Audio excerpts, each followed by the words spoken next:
Although I do have some objections to them picking on my new friend. You know, the one that I just gave a bunch of support to, I believe, wasn't it? Didn't I give him support? I'm not entirely sure.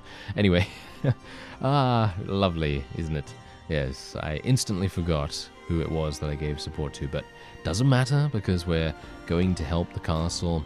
Hello and welcome back to the Ronin, and when we left off, we actually took a town by ourselves, if you can believe it. Yeah, pretty crazy. I think I got a bit lucky, and I think the engineering is, for some reason, building all of our siege equipment super nicely and very efficiently as well. And, well, I was actually shocked to see that, to be honest. Anyway, as you can see here, we have a kingdom decision, and I am going to literally just make sure that this happens. I have so much influence right now that I really don't care if I waste a little bit of influence here. I'm also not going to be getting any experience, unfortunately. Technically, what I could do is I could do this. Oh, no. Actually, couldn't do that. I could do this. Nope. Okay, couldn't do that either. All right. Yeah. I'm just going to make sure. So my original thought was potentially correct, but anyway, I could spend 20 influence to maybe gain some experience, but that is just such a minor gain that I would just rather make sure that I get this particular town, because getting this town is going to make a huge difference to the overall stability of the Tetsujin. And you can already see here, just look at what's actually going on. They've given me 3 castles, and obviously now they've given me a town as well, and I'm extremely surprised at that. I really didn't think that they were going to do it, to be honest. Anyway, let's go into the improved garrison menu here. What I'm going to do is I'm going to recruit troops from the region. We're going to recruit prisoners over time, and we are also probably going to recruit we're going to get a recruiter, and we're probably going to get like 35 units or something like that, and we're going to have them recruit from the Tetsujin. I'm not going to give them any Tetsujin units because they're otherwise going to just literally go out and then be like, here you go. I found some, sir. And it's the ones that I gave to the to the recruiter. So I'm just going to give some Imperial recruits and a raider and a rogue trainer, I guess.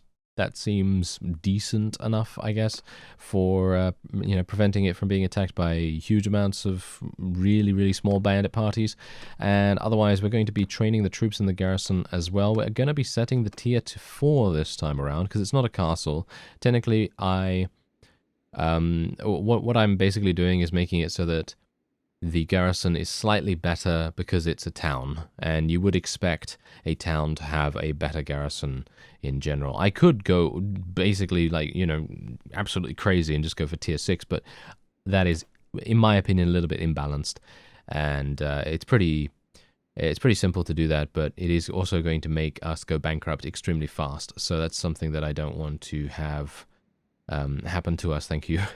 That would be pretty bad. Anyway, that's going to be upgraded, and I think we're basically done here. I don't think there's anything else that I really need to do.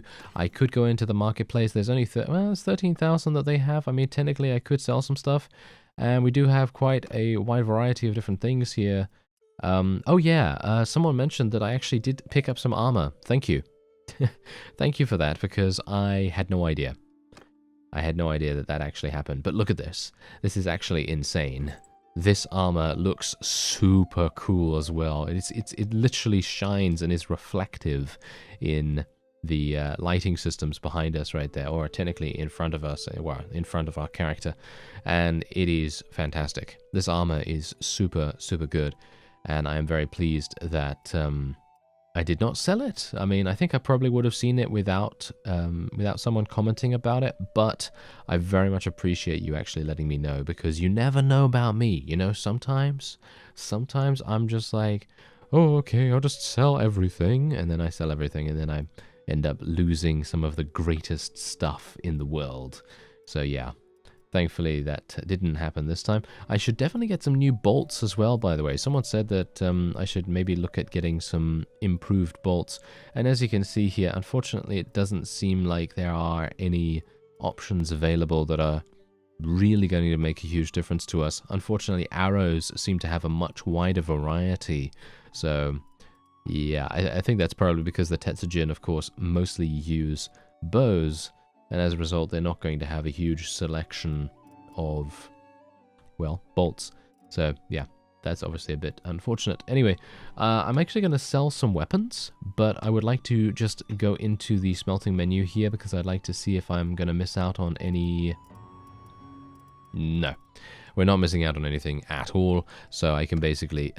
did not want to go back in here, thank you very much. No, I want to go back to the trade screen, and we're just going to sell the cheapest of items. That's pretty much it, just sell the cheapest of items, just to get a little bit of extra cash from the marketplace here. We're also going to manage the town a little bit. I do want to put some money into the construction as well, so obviously, you know, having a little bit of extra money to sort of splash around is definitely going to help us quite a bit.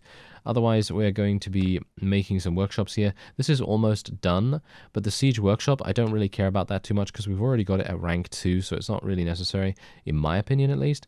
And what I would like to do is I would like to build the workshops. I'd like to get some more militia, actually, as well. And that is it. I think we're pretty much done. So yeah, we're pretty much done here. So what I'm going to do now is I'm going to attempt to hunt down a lot of these vassals in the surrounding area. I don't exactly know whether I'm going to be able to catch up to them. I am moving reasonably fast, so I think it should be okay.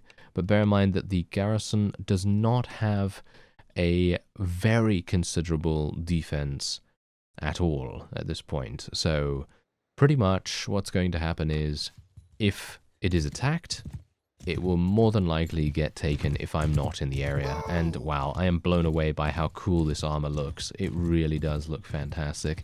Ah, I'm so pleased. I really am so pleased because I was feeling a little bit uncomfortable about having, you know, armor that isn't from the Tetsujin with us. And yeah, because I was using Imperial armor, I think, or something like that, and it looked kind of okay, but not anywhere near how cool this looks, to be honest. So yeah, I'm very pleased that we were able to find something. Anyway, let's go for some formations here, shall we? Let's get some nice shield wall going on there. And this is going to be a pretty easy victory for us because our archers, in my opinion, are fantastic. Don't think I really need to worry about them at all. And hopefully I'm not going to get absolutely murdered. Someone actually said that I might want to use a shield. And I might agree, actually. I might agree about that. However, the main issue is that I kind of don't want to give up any of the weapons that I'm using so far, because I am using a two-handed / one-handed weapon. This is it. This is my crafted weapon. You can see I can use it in one hand, and then if I switch the stance, I can use it in two hands as well. And oh, I actually did some damage with it? What? Okay. What's actually going on here? This is kind of crazy. All right, so I'm going to get off here real quick because what I'd like to do is shoot.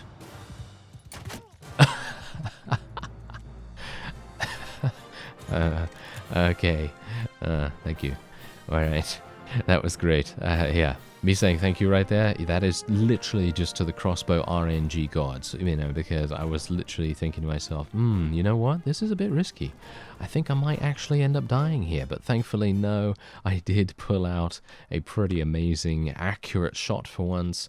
That was nice. Oh yeah, that was nice. Alright, so we're just going to let her go, as we have done multiple times. I'm going to take the prisoners, mainly because we're so close to a garrison. It makes all the sense in the world, because we can just go all the way over to the dungeon and just place all our units in there.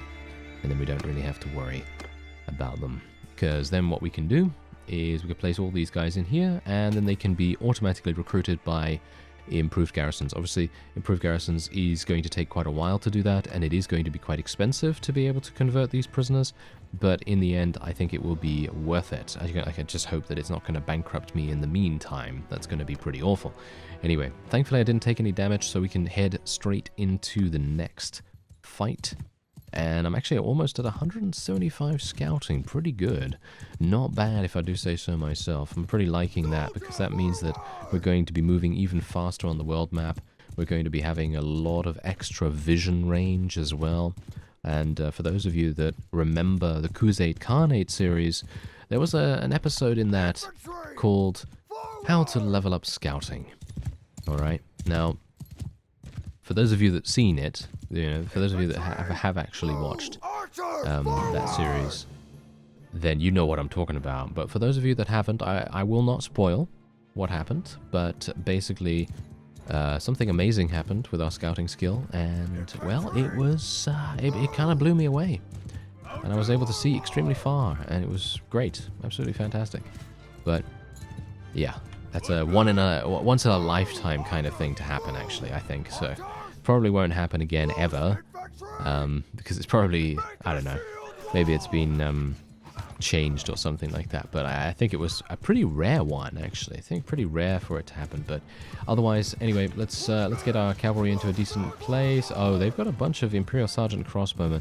That's a little bit worrying because they are very good. Oh yeah, by the way, we have some fire arrow users. By the way, have you noticed that? Look at the fire arrows traveling through the air at the moment. Oh, look at that. That is so cool.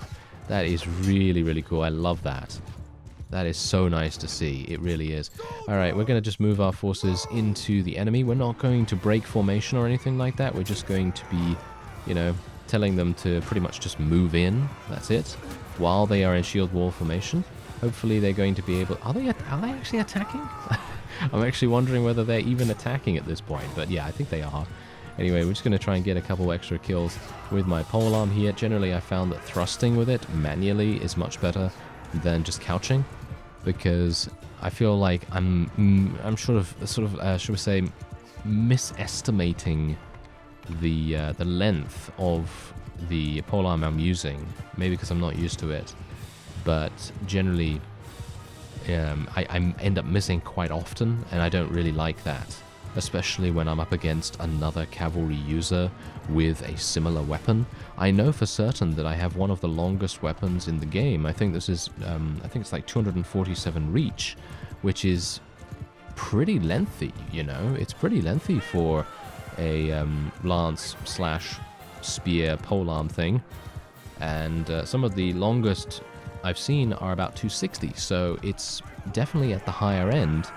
And I'm now just super worried about getting couch-lanced by someone else. So that's the reason why I'm using manual instead of going with the other. Anyway, there you go. Let's take some more prisoners. We get some more experience. Take some more loot. Just gimme all of these wonderful things. Yes, this is working quite nicely. Oh, hello there. Yes, right. Okay, well, this is obviously a little bit problematic. We are getting in a rather large army to attack us right now. Okay, so first off, what I'd like to do is sell a number of these. Oh, yeah, we're actually out of money here. I guess we'll just have to leave it in the way that it is. And Onira is actually going to be not needing this food any further because it's going to become under siege. So I'm going to buy it all. Okay, let's see what happens. They're running? Are you serious? Why would you... I don't understand them sometimes. Why would you run away? Just look at the garrison, okay? It's only got 64 units in there. And we only have 224.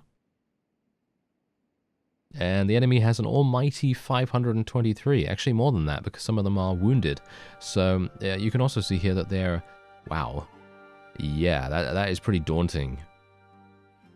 Yeah, they have a lot of really high tier units, and I can assume that would probably, more than likely, completely murder us in every single way. So I'm not entirely sure why they're being so sheepish, and why they're sort of staying out of the fight and staying back and everything. It doesn't really make much sense to me specifically, but oh well, never mind. Okay, we're just going to go into the dungeon real quick, because I'd like to put all these units in there.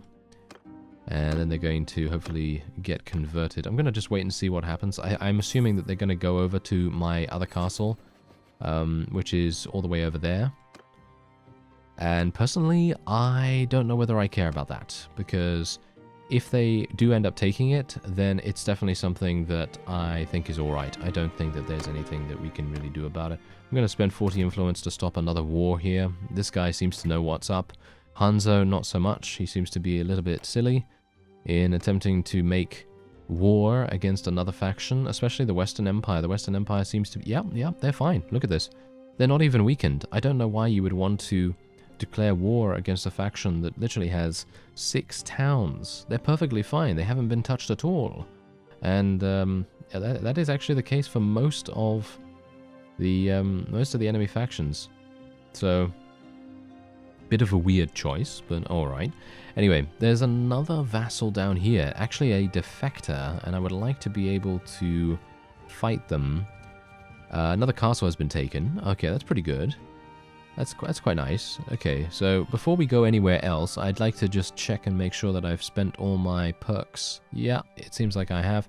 Yeah, I was getting notified, but I assumed that that was just a notification that one of my companions has gained some experience or a perk or something like that. Obviously, I do have auto-allocate turned on, so most of my companions will be deciding on their own skill trees and basically sorting themselves out as best as they can. Usually companions actually are not super dumb about how they put their points, so I'm pretty happy with that, because usually what they'll do is they'll just put their points in the same kind of thing that they were already doing, and it makes a lot of sense, because, like, let's say that there's a one-handed weapon user or something like that. It's more than likely the guy is just going to continue putting points in one-handed. Same thing with polearm users and riders and archers. And well, I got shot in the face. Yeah.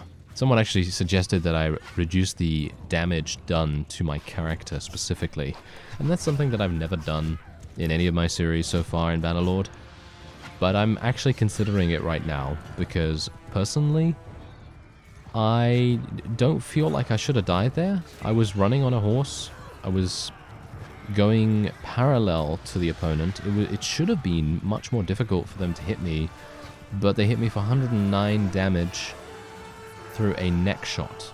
I can understand if they maybe shot me in the body or in the leg or something like that, because they're slightly easier places to hit, but the neck, I don't know. It feels to me like that was a little unfair, but, you know, the AI has been improved to be much better in ranged situations. I don't know whether you remember that, but I actually talked about it quite often in a couple of episodes when they first implemented it, and I was questioning why they would do such a thing, because I was already having issues, you know? I think it was in the Duelist series, because obviously I was playing without a shield, and, well, having ranged units become just that much more deadly to me was rather amusing, to say the least. So that was interesting for that change to come in mid-series, but yeah, that's definitely something that hopefully will not happen again. Hopefully they won't decide to improve their accuracy once more, because I personally feel like they're perfectly fine. They seem pretty good to me, even before the changes. Anyway, I think did I pick up some? Oh no, I didn't pick up some bolts or anything like that. I thought I maybe picked up a couple of extra bolts, but alright, apparently I didn't. Alright, so we're just going to go into the garrison once again. I do have some looters that I would like to put in here, and I also have a dungeon with a bunch of prisoners, because obviously I've done battle with some Tetsujin, and so I have a bunch of Tetsujin units that I'm able to put into the garrison here, and hopefully they'll be converted relatively soon. Now, otherwise, apart from this, what do I want to do?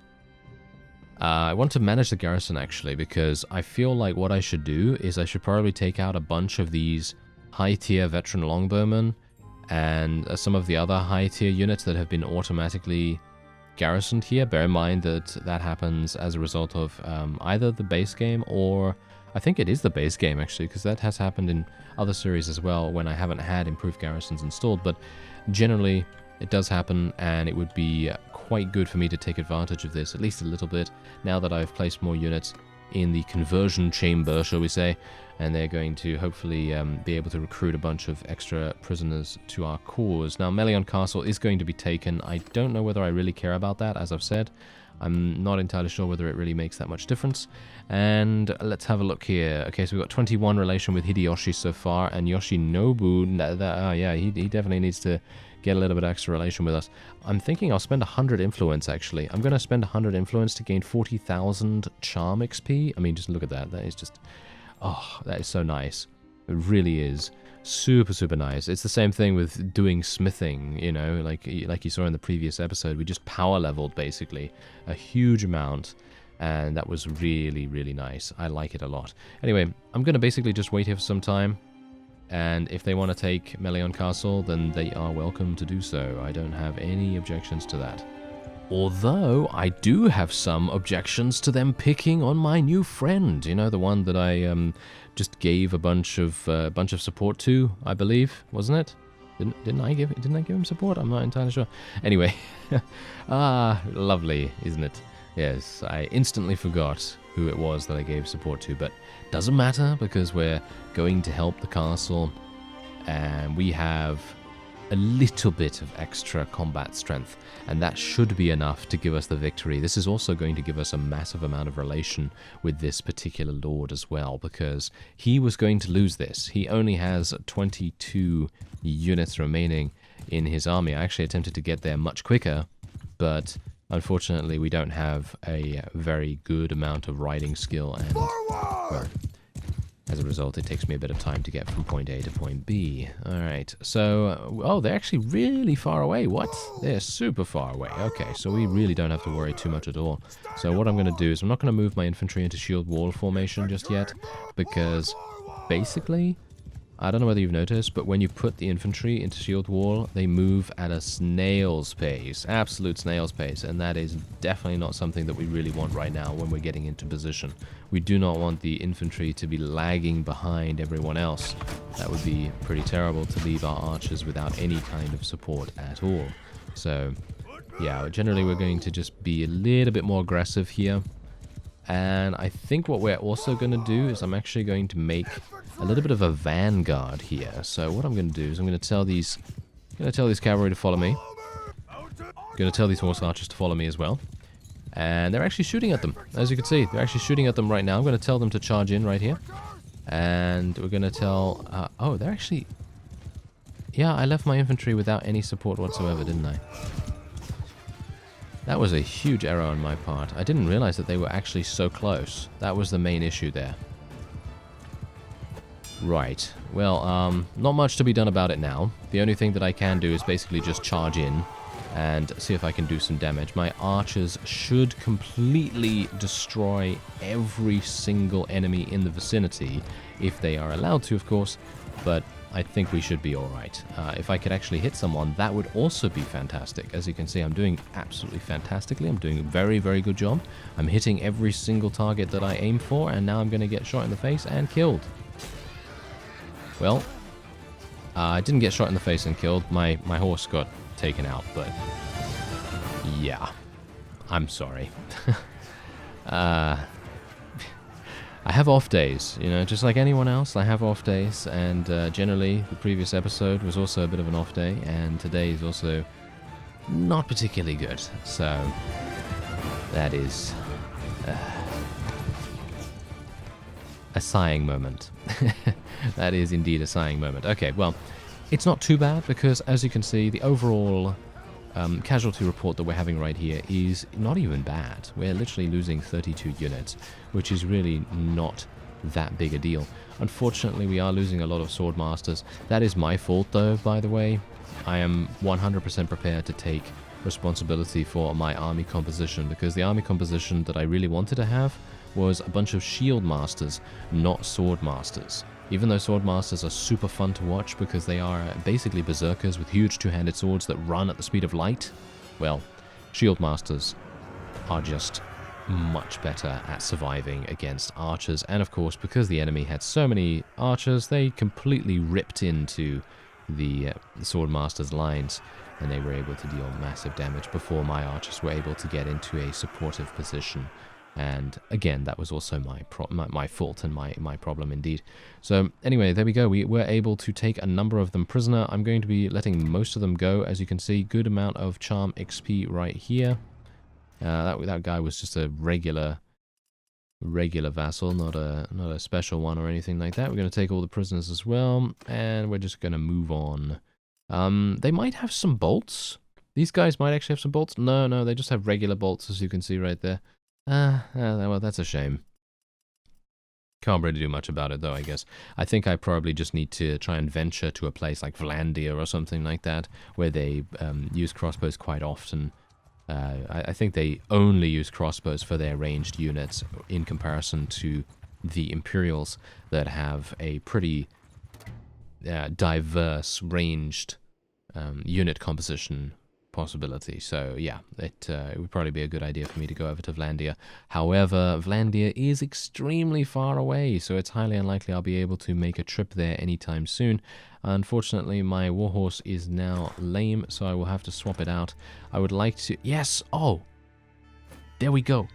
Nice. That's what I wanted. Very good. Alright, so we now have a much better harness for us. Unfortunately, it is only half-scaled, so it is only giving us 40 horse armor. I know that there are horse armors available somewhere else that have the possibility to give you 68, which is just crazy. I'd love to be able to have that at my disposal, but yeah, as it is right now, I won't be able to. Okay, so let's just get some more shield warriors right here. We've got some more mounted units too. Got some more vanguards. Yeah, these guys are the business, basically. Those are the ones that you really want to get, at least in my opinion. If you're playing alongside me or something, these are the ones that you want to get. These vanguards, 390 in athletics. I do not care about their stats one bit. What I care about is the fact that they have a shield. That's it. That's the only thing I care about in this case. They are using a two-handed weapon, unfortunately, but I also don't really care about that too much. As long as they are capable of blocking arrows with their shield and having a little bit of extra utility, that is the thing that I care about the most in this case, because that means that they're going to be able to get extremely close to enemy ranged lines, and then they can switch to their two-handed and go to town. Unfortunately, as a result of them having only having a shield, actually, is that they have they actually have a slightly lower weapon proficiency than you would otherwise expect. And obviously that's a bit of a problem, because if you look at the Sword Masters, these guys have 300 in two-handed because they don't have shields at all. And that's how the mod creators have balanced this. And I personally feel like that is an extremely good position to have. Obviously, bear in mind that it's not only because of the shield being equipped, it's also because they split the weapon points between two-handed and polearms, because the other guys also have the ability to use spears, which is also the reason why I personally favor them over the other ones, because these guys are also anti-cavalry, which is probably going to be a pretty big thorn in our side later on when we're fighting against the Khuzait. Anyway, let's take a look at our perks here, because we did get a tactics level up. +1 troops join you when fighting in hideouts. It's kind of useless for me at the moment. Troops in your formation gain 5% movement speed when they're less than 15 soldiers. Okay, not useful. This is useful. Right, okay, this is pretty good. +10 to party size, your army loses cohesion 5% slower. I mean, how can you say no? I mean, these are, you know, solid benefits there, and nothing really too bad. Okay, so now, bear in mind, I don't actually use influence when upping my cohesion, as you can see right here. My influence was 409, and now it is 409 once again. It doesn't matter. As long as you have only companions armies in your army, then you will never spend influence as a result. So I just thought I'd clear that up, because some people have a differing opinion, and other people are then chiming in and saying that other things are happening and everything, but I just wanted to clear it up so you know exactly how it works and everything. It's just if you call for some random other vassal that's not part of your clan to come in, then they will require some influence to join up with you and stuff like that. Anyway, how's Onira doing? Okay, so Onira's actually doing pretty well in terms of its garrison now, so I think I might have the ability to head back to Tetzingen territory. This was the main reason why I was a little bit dubious about even taking ownership of Odrisa Castle, but they basically forced it on me anyway. I wasn't really intending to take a fief so far away from Tetzingen territory. I was hopeful that maybe I would get this town over here from the Aserai while we were still at war against the Aserai, but obviously that didn't happen. There also seems to be a slight problem with defections. And I'm not entirely sure why the defections are happening with the Tetsujin, but I have seen so far that if a town is given to a vassal, then that vassal's clan will end up leaving the entirety of the faction and indeed taking the town with them. And that has happened in past series as well, where a vassal has been given something nearby, bear that in mind, nearby to enemy territory or encompassed by enemy territory, and then leaving and joining that faction. So for example, let's just say we were to take Vostrum. More than likely, if they were to give that to an AI vassal, they would leave within a day or two, and they would take that with them and they would join the Southern Empire.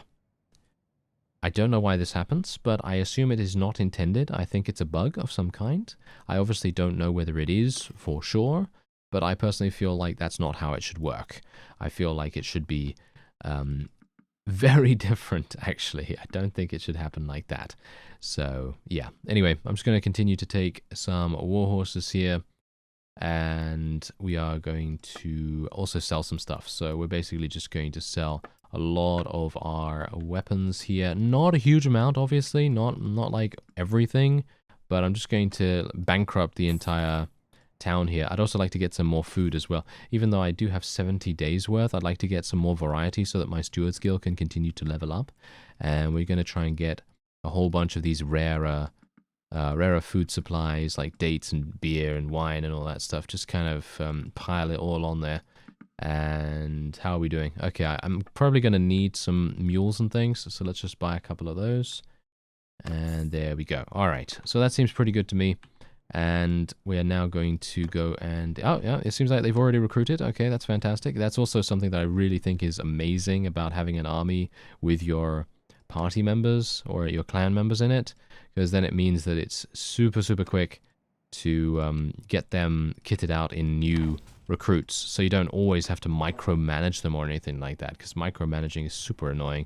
At least sometimes it is super annoying, especially when you have to do it multiple times over with a lot of different people.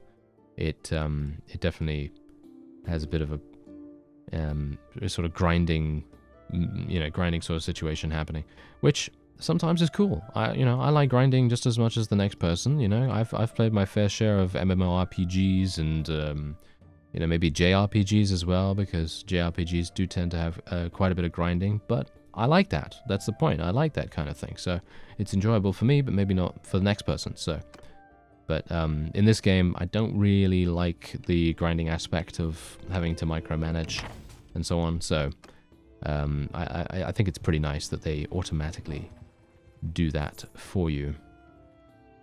Alright, we're going to wait here for some time, and we're going to do a bandit hideout attack. Now, bear in mind that I have to keep an eye on Onira.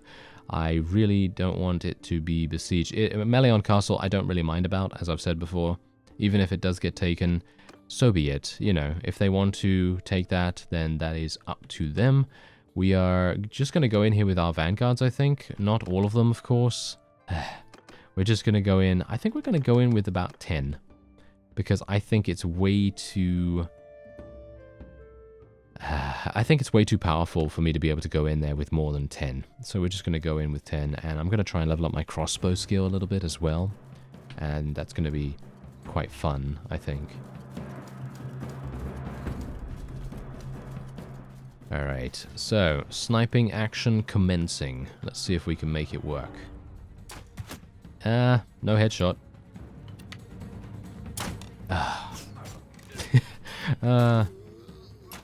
Oh, yeah, I'm terrible at hitting people that are moving parallel to me, as you can no doubt tell. These guys are hitting me for so much damage, even with just a shuriken. Are you serious right now? That's crazy.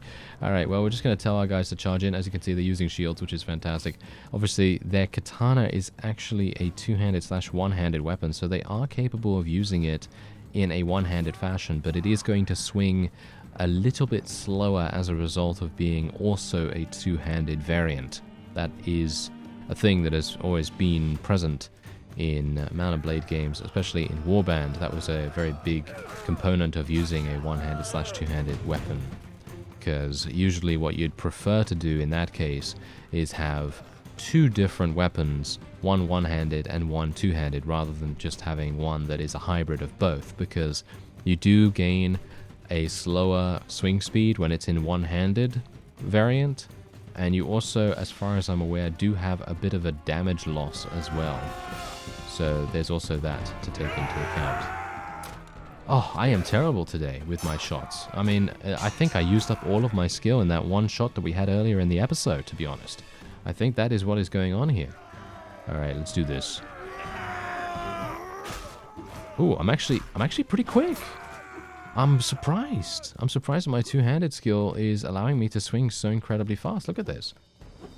I mean, it's obviously not as fast as the Duelist was, and it's not as fast as the Bannerlord, but we're gonna get there. You know, we're gonna get there. I have some confidence in our character right now. Do I have enough confidence to duel this guy, though? That is the main question. Oh yes, I think I do. Even though I'm at half HP, I'm gonna do it, just because I think it's gonna be fun. Okay, come on now. Get him. Okay, no. Oh, murdered. Thank you. Oh yes, you died in an extremely hilarious fashion. Thank you. Thank you very much. Okay, so there you go. Very nice. Done that, and a good amount of charm skill should be coming our way, as well as a decent amount of cash. And look at this kit. What? Look at that. That's actually pretty nice.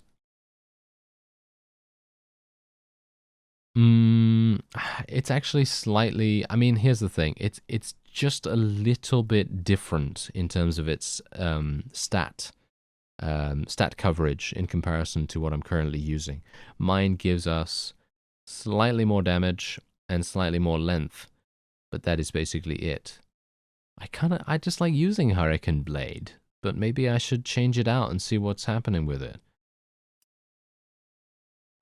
Yeah, I'm gonna switch it out and see how this is, but it's basically the same weapon anyway, with just some minor changes. But I'm kind of valuing a slightly higher handling skill and slightly higher speed as well, and I don't mind losing a little bit of cutting damage as a result of that, and a little bit of length as well. So it's not too bad to lose those things. So yeah, but that was pretty good, and as you can see, we increased our relation by 10, which is really amazing, and also increasing all of our relation with nearby notables by a significant amount, just generally for destroying the bandit hideout. It's always good to do that. And we have some borrowed troops here as well. I really need to put them on the top of the army, or nearby to the top, so that when we do auto-resolves and things like that, they can get into the battle ahead of everyone else and try to get some damage in there. Even if they just do some damage, they don't need to actually get kills, as far as I'm aware. They just need to hit things, you know? They just need to hit things, and then it's going to be all good. Alright, well, I think that's probably going to be it for this episode, because generally I'm going to be just running around Tetsujin territory now that Onira is seemingly okay in regards to its garrison. I think we're pretty secure there now. It has about 150, maybe even 160 units as a defense right now, so that should be all right. And I'll be recruiting a bunch of people, and I should have enough units to maybe, and this was my main overarching plan, by the way, to maybe take Danustica itself. Yes, that was my main goal in this whole thing, basically, because I had that in my mind, at the back of my mind, the entire time, thinking, hey, wait, maybe we should take Danustica, because this is going to create kind of like a little triangle here, and they're all my fiefs. It makes sense, right? It makes sense for me to have this. So it's more than likely that I'm going to be on the ticket as well, so I'll be able to vote for myself and push forward that particular claim of ownership, and then I might very well be able to continue expanding in this direction, and maybe even take the entirety of the Southern Empire under my control, which would be the most amazing sight to see. I think that would be really cool, at least. Anyway, that's going to be it for this episode. I thank you very much for watching, and I'll see you next time.